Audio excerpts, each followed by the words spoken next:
दोस्तों, क्या आपने कभी किसी ऐसी चीज के बारे में सुना है जिसे देखकर आपका दिमाग चकरा जाए?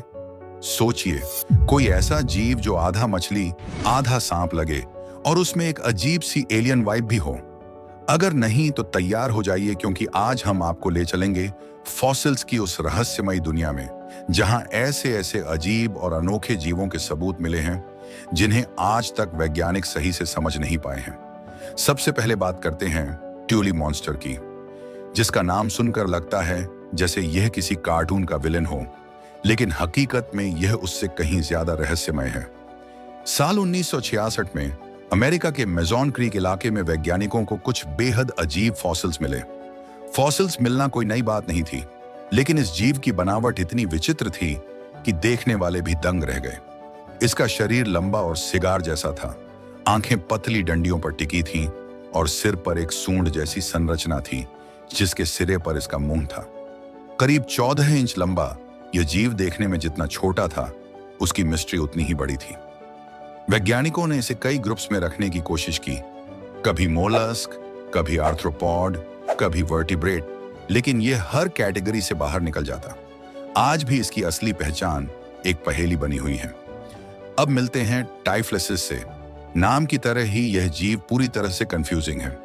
1970 के आसपास अमेरिका के मोंटाना स्टेट में इसका फॉसिल मिला।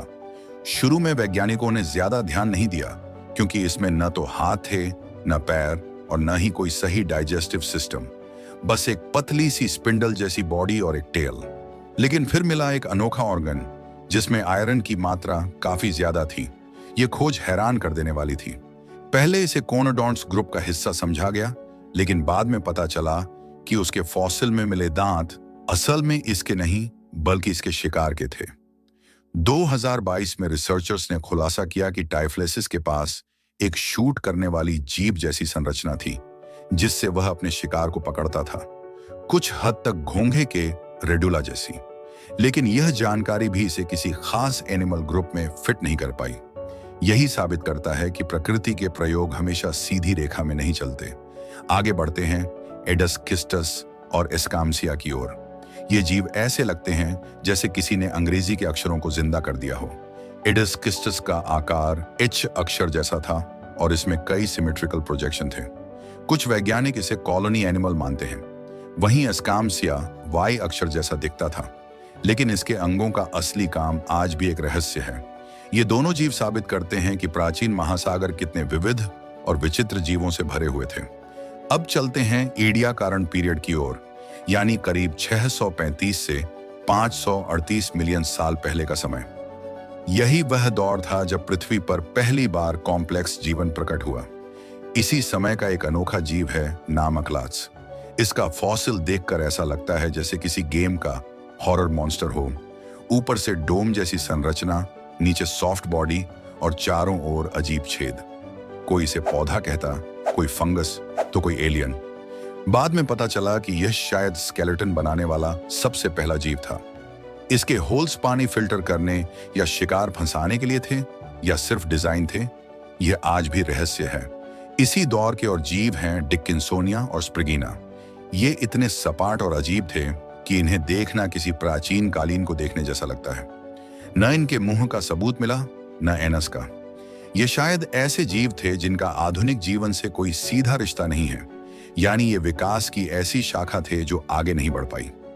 अब चलते हैं और पीछे करीब 2.1 बिलियन साल पहले के समय में अफ्रीका के गैबोन रीजन में वैज्ञानिकों को मिले फ्रांस विलियम बायोटा के फॉसिल्स।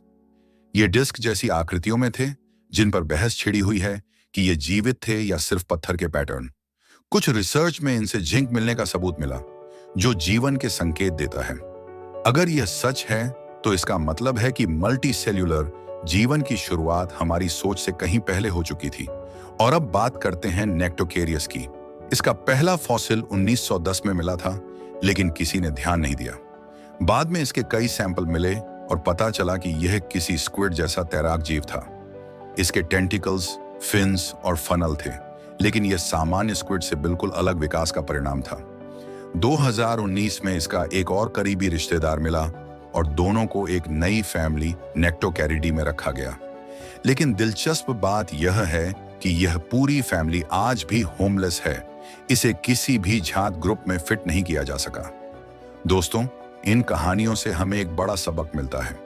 विकास की प्रक्रिया कोई सीधी रेखा नहीं है। यह मोड़ों और रहस्यों से भरी यात्रा है। हर अजीब सा फॉसिल हमें यह एहसास दिलाता है कि हमारे ग्रह का इतिहास हमारी सोच से कहीं ज्यादा रोमांचक है। अगली बार जब आप किसी पत्थर में अजीब पैटर्न देखें तो सोचिए, हो सकता है यह किसी विलुप्त प्रजाति की आखिरी निशान हो। तो दोस्तों, यह वीडियो आपको कैसी लगी? कमेंट सेक्शन में जरूर बताएं। अगर आपको इसमें कुछ नया सीखने को मिला हो तो वीडियो को लाइक और शेयर करें। और अगर आप चैनल पर नए हैं तो सब्सक्राइब करके बेल आइकन दबा लीजिए ताकि ऐसे ही रोमांचक वीडियो आप मिस न करें। मिलते हैं अगले वीडियो में एक और रहस्यमयी सफर के साथ। तब तक के लिए नमस्कार।